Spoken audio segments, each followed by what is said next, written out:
Puji nama Tuhan, Shalom Bapak Ibu Saudara yang dikasih Tuhan dimanapun Bapak Ibu berada. Kita akan memulai ibadah kategorial ministry kita bersama. Biarlah kita percaya hadirat Allah akan kita rasakan. Dan kita mau percaya Tuhan ada bersama dengan setiap kita.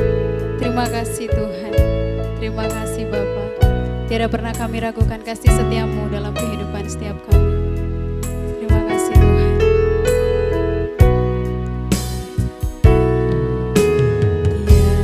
Pernah ku ragukan kasih setiamu ya Tuhan. Setiap waktu dalam hidupku tak pernah kau tinggalkan. Meski langit tampak suram, meski langit tampak suram, awan gelap pun menghadang. Hadapi badai, lewati gelombang, tak pernah kau tinggalkan diriku.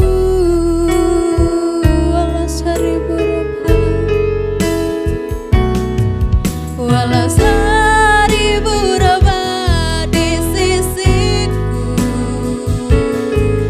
kau tetaplah Allah penolongku. Walau 10.000 rebah di kananku, takkan ku goyah sebab Yesus sertaku.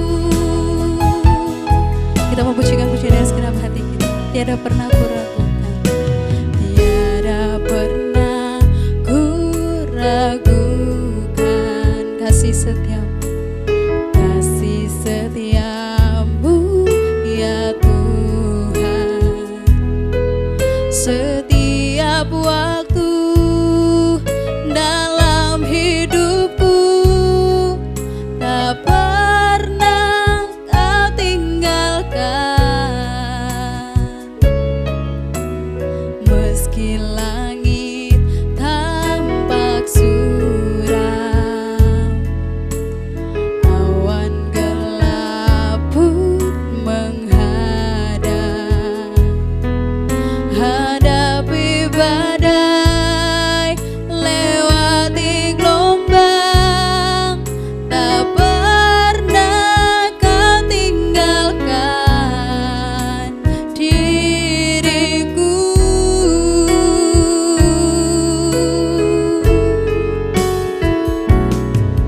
Walau 1000 rebah di sisiku,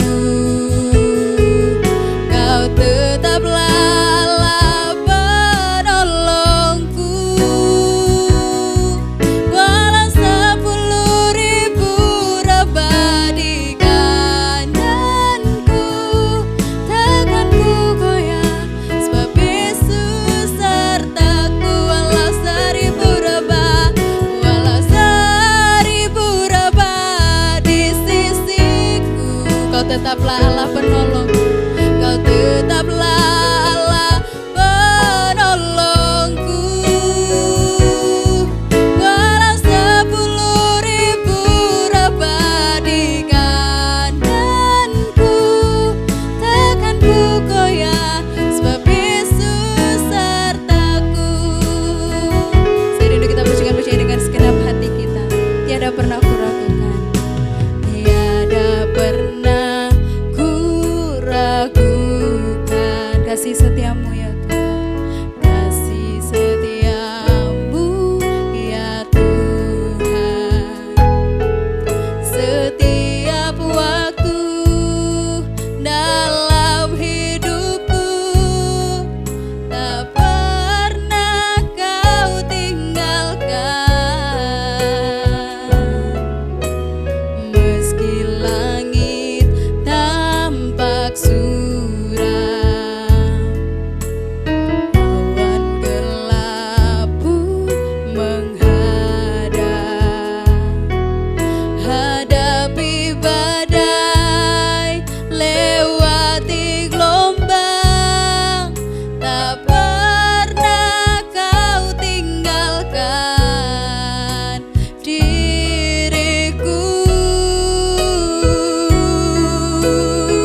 Kau tetaplah Allah penolong, Kau tetaplah Allah penolongku. Walau 10.000 rebah di kananku, takkan ku goyah, sebab Yesus sertaku.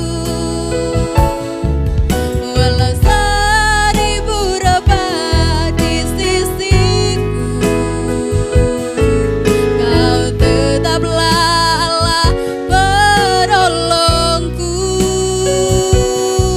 Walau 10.000 rebah di kananku, takkan ku goyah, sebab Yesus sertaku. Takkan ku goyah, sebab Yesus sertaku. Takkan ku goyah, sebab Yesus sertaku. Terima kasih Tuhan, kami bersyukur Tuhan. Engkaulah kekuatan kami, Engkaulah pengharapan kami. Terima kasih Tuhan, terima kasih Bapa. Haleluya, haleluya. Kaulah Allah yang beserta kami. Terima kasih Tuhan, haleluya. Terima kasih Tuhan, terima kasih Bapa. Kami bersyukur Tuhan. Walau 1000 rebah di sisiku,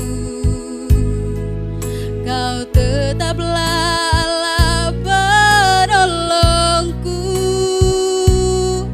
Walau 10.000 rebah di kananku, takkan ku goyah, sebab Yesus sertaku. Walau 1000 rebah di sisiku, Kau tetaplah Allah, Kau tetaplah Allah penolongku. Walau 10.000 rebah di kananku, takkan ku goyah, sebab Yesus sertaku. Takkan ku goyah, sebab Yesus sertaku. Takkan ku goyah, sebab Yesus sertaku.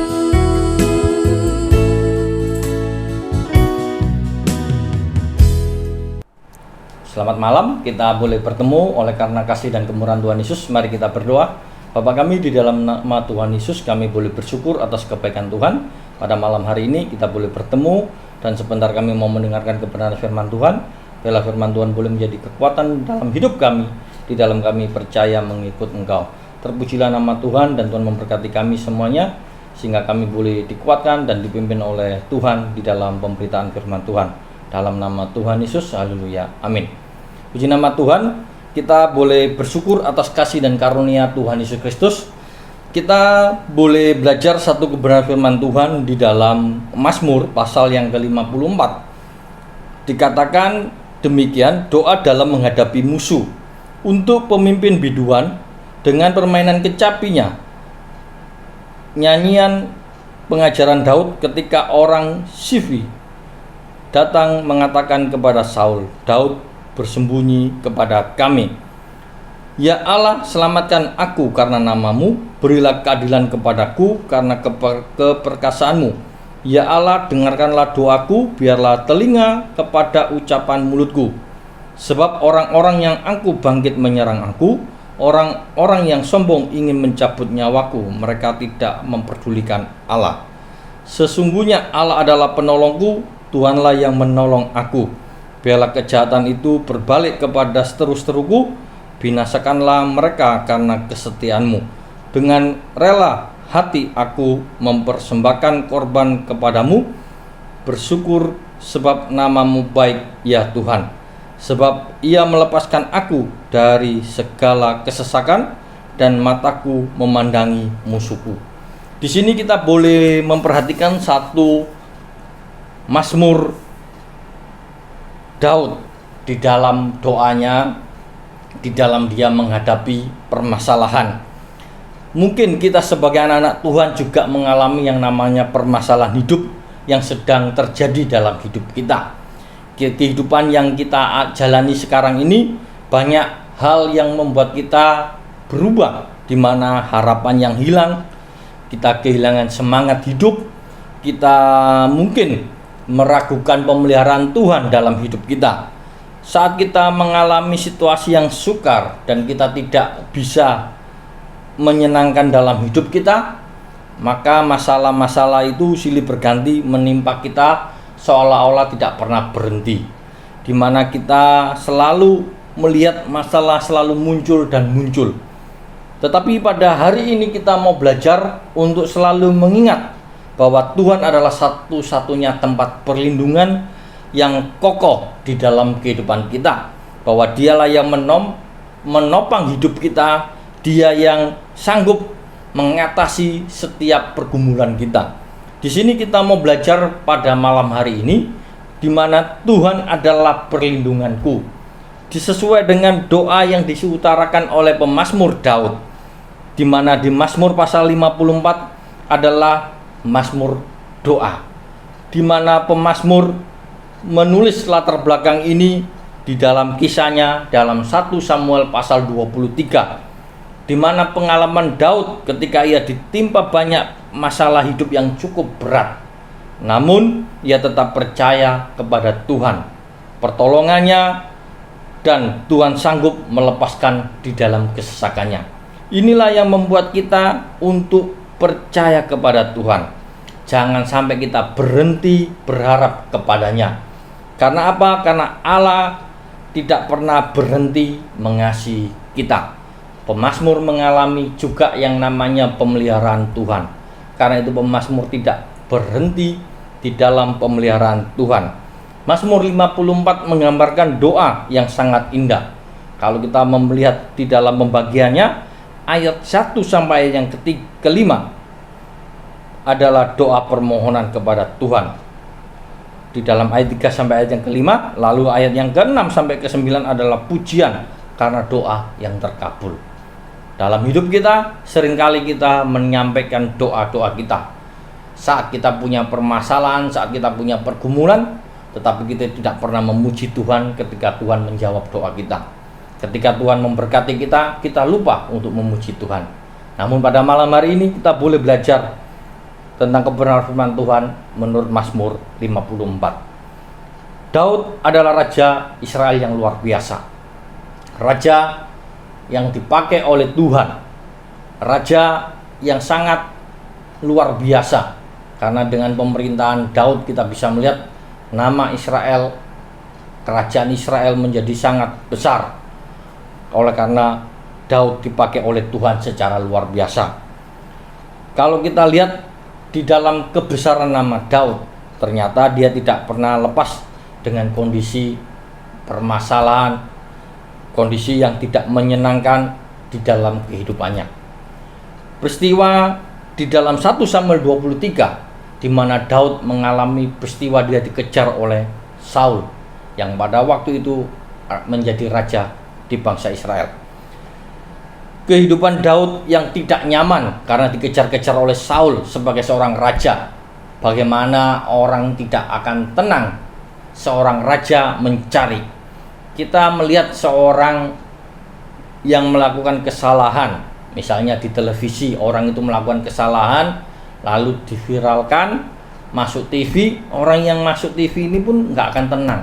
Mungkin dia sudah melakukannya di daerah yang mungkin pelosok bagi kita, yang jauh dari kita, namun bisa ketangkap dengan teknologi yang ada pada zaman sekarang. Nah, pada waktu itu Daud itu dikejar-kejar oleh seorang raja bangsa Israel. tentunya Daud merasa tidak nyaman karena semua orang itu gampang melihat dirinya. Pasti akan lapor kepada Saul. Karena itu dia merasa ketidaknyamanan, bahkan dia merasa diancam akan dibunuh oleh Saul. Sehingga kalau kita membaca di dalam ayat yang pertama dikatakan untuk pemimpin biduan dengan permainan kecapinya nyanyian pengajaran Daud. Ketika seorang Sifi yang mengatakan kepada Saul, Daud bersembunyi kepada kami. Satu pengakuan bahwa Daud sembunyi dilaporkan kepada Saul. Ini adalah menyebutkan bahwa peristiwa tersebut mengatakan bahwa Daud benar-benar dikejar-kejar. Di sini kita lihat bahwa yang dilakukan oleh Daud adalah berdoa di dalam ayat yang ketiga. Ya Allah, selamatkan aku karena namamu, berilah keadilan kepadaku karena keperkasaanmu. Hanya ini yang bisa dilakukan oleh Daud di dalam doanya. Dia tidak mungkin melawan Raja Saul, raja yang berkuasa pada saat itu. Kita mau belajar bahwa hal yang menarik di sini adalah Daud hanya bisa berdoa. Nah, di sini kita mau memperhatikan bahwa pemazmur mengatakan bahwa orang yang mengejar-ngejar Daud adalah orang yang tidak memperdulikan Allah. Berarti kalau kita lihat yang mengejar Daud adalah Saul. Nah, kalau kita lihat bahwa dalam peristiwa ini jelas bahwa Saul sudah tidak dianggap oleh Tuhan sebagai orang yang berfungsi menjalankan tugasnya. Kita tahu bahwa Saul telah melakukan kesalahan di hadapan Tuhan. Dia tidak taat kepada perintah Tuhan. Dia melanggar perintah Tuhan, membakar korban di saat perang melawan bangsa Filistin. Dia tidak sabar menunggu kedatangan Samuel. Yang kedua, dia tidak taat kepada perintah Tuhan untuk membunuh, membakar habis semua jarahan. Tetapi Raja Saul tidak mau melaksanakan dengan baik. Dia memilih kambing domba yang baik, yang terbaik sebagai jarahan, alasannya untuk korban persembahan. Dia tidak membunuh Raja Agag yang harusnya dibunuh, tetapi tidak dibunuh, maka Samuel yang membunuhnya. Dan yang ketiga, Saul melakukan hal yang sangat keji, memanggil roh Samuel, berhubungan dengan roh dunia orang mati. Jelas ini melanggar perintah Tuhan. Kalau kita membaca di dalam Ulangan pasal 19, jelas kita tidak boleh berhubungan dengan dunia orang mati. Itu merupakan kesalahan yang sangat fatal dilakukan oleh Saul. Jadi Saul adalah orang yang tidak memperdulikan Allah lagi. Dia adalah orang yang diurapi oleh Tuhan tetapi sudah tidak berfungsi karena dia tidak menjalankan kebenaran firman Tuhan. Karena itu harusnya dia sebagai wakil Allah, ternyata dia bukan menjadi wakilnya Tuhan yang benar. Justru dia melakukan satu tindakan yang tidak baik. Dia menghabiskan waktunya untuk mencari Daud. Seharusnya dia menjadi seorang raja yang harus mengalahkan bangsa Filistin. Justru dia tidak berperang melawan Filistin. Dia menggunakan semua kekuatan tentaranya untuk mencari Daud. Segala orang dipakai untuk mencari Daud. 600 orang dipersiapkan untuk mencari Daud. Dan kita bisa melihat Saul menjadi dirinya ilah bagi dirinya sendiri. Jadi di sini kita bisa melihat bahwa pemazmur mengatakan tidak memperdulikan Allah. Saul memang benar-benar tidak memperhatikan atau memperdulikan kepada Allah. Dia melakukan segala sesuatu hanya untuk memuaskan keinginannya dirinya sendiri. Di sini kita boleh belajar untuk selalu berhati-hati. Ketika kita tidak pernah puas dengan diri kita, kita perlu waspada. Kita bisa-bisa akan jauh terperosok. Karena itu kita selalu ingat kebenaran firman Tuhan pada hari ini untuk selalu memperhatikan apa kata firman Tuhan dalam hidup kita. Di sini kita bisa melihat Saul berkali-kali memakai kekuatan yang sangat besar untuk mengejar Daud, untuk menangkap Daud.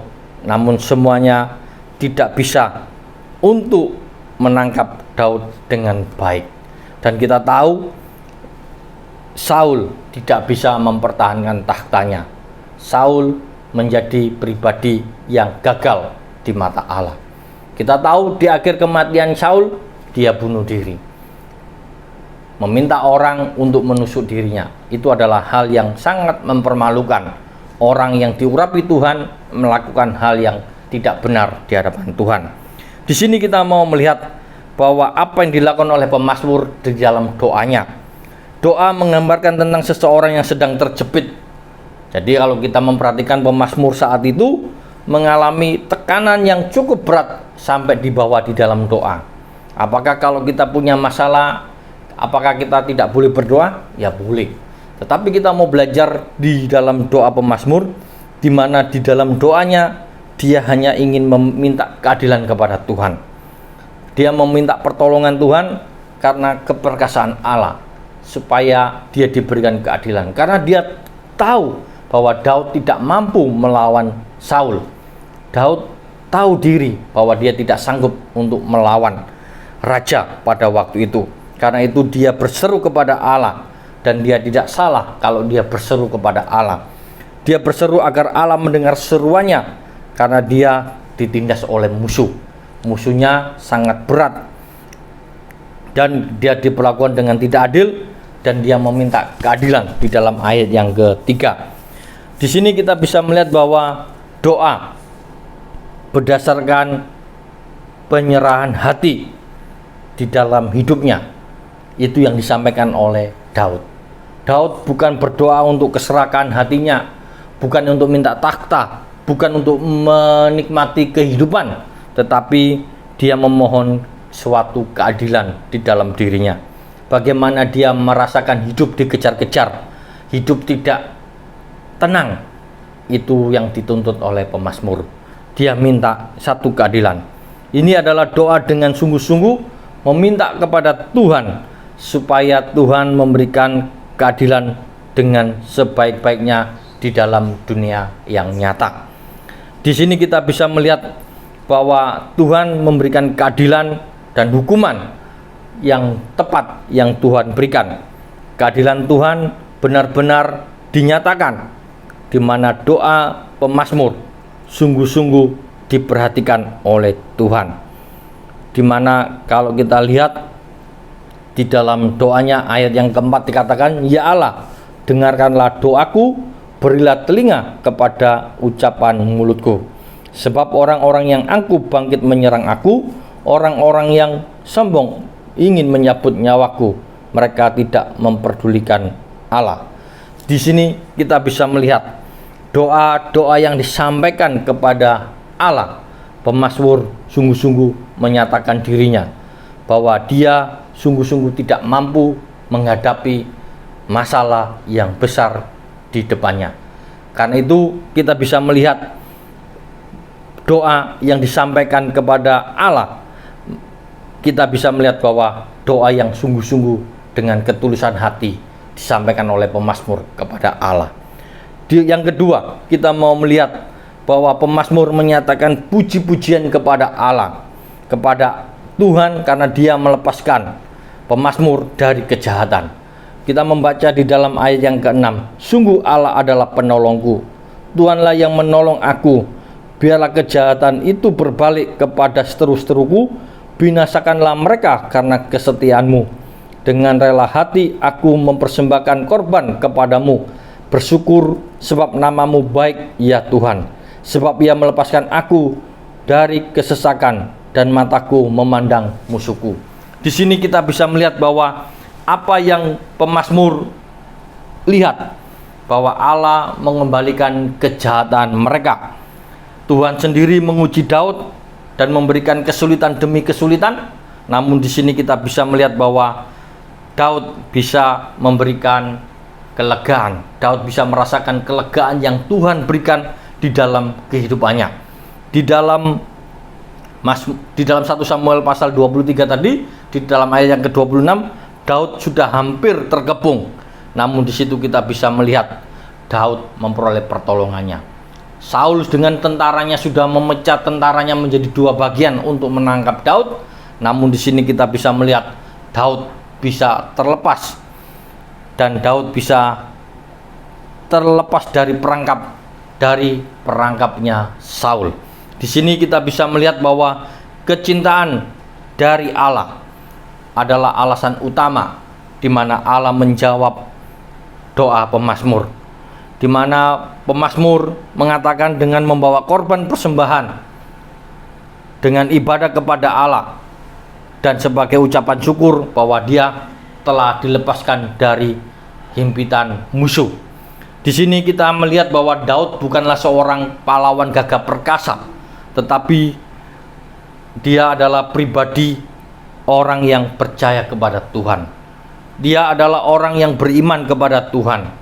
Daud bukanlah orang yang hebat, tetapi dia adalah pribadi yang dibentuk oleh Tuhan.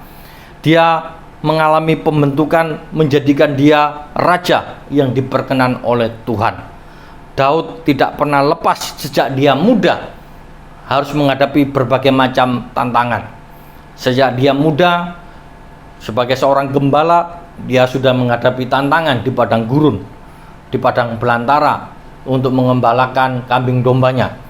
Apa yang dihadapi, singa, serigala, ular, itu menjadi tantangan sehari-hari yang harus diperhadapkan oleh Daud sebagai seorang gembala, mempertahankan domba yang tidak banyak. Daud diuji lagi menjadi seorang prajurit. Dia harus menjadi seorang prajurit yang bertanggung jawab. Dia harus bekerja sebagai seorang prajurit. Dia berperang dan melaksanakan tugasnya dengan baik. Ketika dia menjadi seorang pemimpin prajurit, dia pun juga menjadi seorang pemimpin prajurit yang baik, sampai dia menjadi seorang yang diperkenan oleh Tuhan. Dengan kata lain, bahwa pembentukan Tuhan itu begitu unik yang Tuhan berikan kepada Daud. Banyaknya tantangan yang membuat Daud mengalami tekanan, ketakutan, terjepit.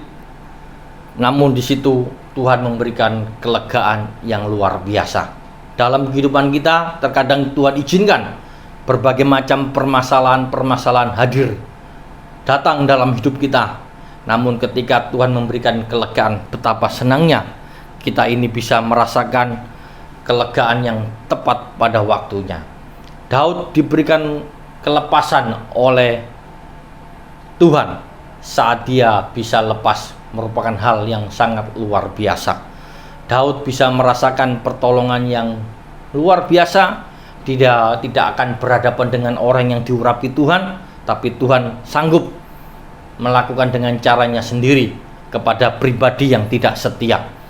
Tuhan menghukum Saul dengan caranya sendiri, dan Daud tidak berhadapan dengan orang yang diurapi Tuhan. Kita boleh belajar dari pribadi Daud bahwa Daud tidak pernah melawan orang yang diurapi Tuhan. Meskipun orang itu sudah dibenci oleh Tuhan, Daud tidak pernah mengangkat tangannya, tidak pernah mengangkat kakinya, karena dia tahu bahwa orang itu adalah orang yang diurapi oleh Tuhan. Di sini kita boleh belajar bahwa Tuhan memberikan kelegaan tepat pada waktunya. Tuhan memberikan pertolongannya sehingga Daud mengimani Allah sebagai tempat perlindungan.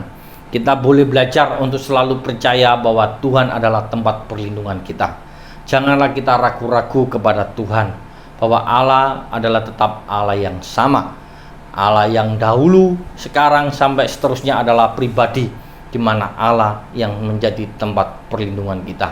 Saat-saat kita menghadapi berbagai macam permasalahan pergumulan hidup, kita selalu ingat bahwa Tuhan adalah tempat perlindungan yang teguh, di mana pertolongannya diberikan kepada kita. Kita sebagai anak-anak Tuhan diajar untuk selalu mengandalkan Tuhan. Sudahkah kita ini mengandalkan Tuhan? Di saat kita menghadapi permasalahan, apa yang kita andalkan? Pengalaman kita, kepandaian kita, atau kita datang kepada Tuhan? Pada hari ini kita mau belajar untuk selalu mengandalkan Tuhan senantiasa dan bersyukur atas segala karya Tuhan yang luar biasa diberikan kepada kita. Pada hari ini kita mau belajar untuk setia di dalam Tuhan, setia di dalam iman kita, dalam apapun, dalam pembentukan Tuhan yang Tuhan berikan kepada kita. Kita mau hidup kita untuk hidup sesuai dengan kebenaran firman Tuhan. Daud selalu percaya kepada Tuhan. Dia selalu melihat bahwa Tuhan selalu melepaskan dari segala kesesakan dan memandang, dan mataku memandangi musuhku. Berarti kita bisa melihat bahwa Tuhan melihat musuh kita jatuh. Tuhan izinkan kita bisa melihat untuk kita bisa menang dalam setiap permasalahan kita. Hari ini kita boleh belajar satu kebenaran firman Tuhan dalam Mazmur 54, di mana kita mau tetap percaya bahwa Tuhan adalah perlindungan kita. Di saat ini dunia mengalami ketakutan, di saat dunia mengalami kekecewaan, kita memiliki Tuhan sebagai perlindungan kita. Biarlah kebenaran firman Tuhan pada hari ini membuat kita semakin percaya bahwa Allah di dalam nama Tuhan Yesus Kristus sebagai Allah perlindungan kita. Mari kita berdoa.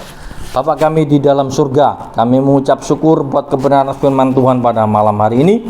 Biarlah firman Tuhan boleh membawa kepada kami semakin percaya di dalam kami mengikut Engkau. Setiap permasalahan pergumulan adalah proses yang Tuhan ajarkan kepada kami, bahwa kami percaya bahwa Tuhan tidak pernah meninggalkan kami. Terima kasih Tuhan buat segala kebaikan Tuhan, dan Tuhan memberkati setiap kami yang sudah mendengarkan kebenaran firman Tuhan. Tuhan memberkati setiap usaha pekerjaan kami, Tuhan memberkati setiap apa yang kami lakukan, biarlah berhasil untuk kemuliaan dan kebesaran nama Tuhan. Berkati setiap anak-anak Tuhan yang saat ini mengalami permasalahan dan pergumulan. Tuhan membuka jalan, Tuhan memberikan kekuatan, dan Tuhan memberikan jalan keluar dalam kehidupan mereka. Mereka yang saat ini mengalami sakit penyakit, Tuhan memberikan kesembuhan. Di dalam nama Tuhan Yesus kesembuhan boleh terjadi, dan Tuhan memberkati kami semuanya. Terima kasih Tuhan, terpujilah nama Tuhan. Bapak Ibu yang terkasih, marilah kita pulang dengan membawa berkat Allah, kecintaan Tuhan Yesus Kristus, dan persekutuan Roh Kudus mulai dari sekarang sampai selama-lamanya. Haleluya, amin.